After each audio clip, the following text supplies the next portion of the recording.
Dua pria diringkus setelah sebelumnya melakukan aksi penjamretan di Jalan Soma di kawasan Kiara Condong, Kota Bandung pada Sabtu dini hari 15 Februari lalu.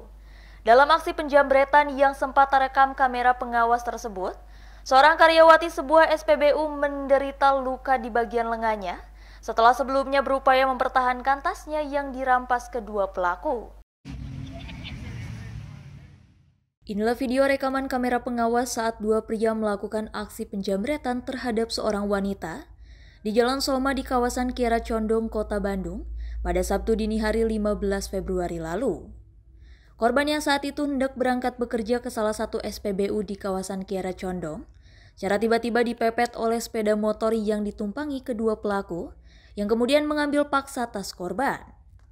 Korban yang berupaya mempertahankan tas miliknya mengalami luka pada bagian lengan akibat sabetan senjata tajam salah satu pelaku. Berbekal rekaman kamera pengawas, kedua pelaku masing-masing CA dan SP diciduk petugas unit reskrim Polsek Kiara Condong sehari pasca penjamretan terhadap korban.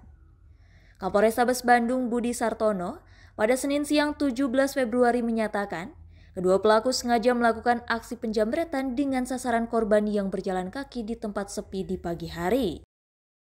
Kami tetap dari jajaran Polrestabes Bandung dengan jajaran Polsek melaksanakan patroli khususnya di malam hari karena kejadian-kejadian baik begal, kelompok bermotor, lain-lain itu adalah pada malam hari menjelang dini hari. Nah ini kami sudah perintahkan dan sudah ada surat perintah juga agar selalu menyalakan lampu lampu retro agar memberikan rasa aman dan nyaman bagi masyarakat Kota Bandung. Walaupun memang masih ada kejadian, tetapi kalaupun ada kejadian wajib segera diungkap dan ditangkap seperti kejadian.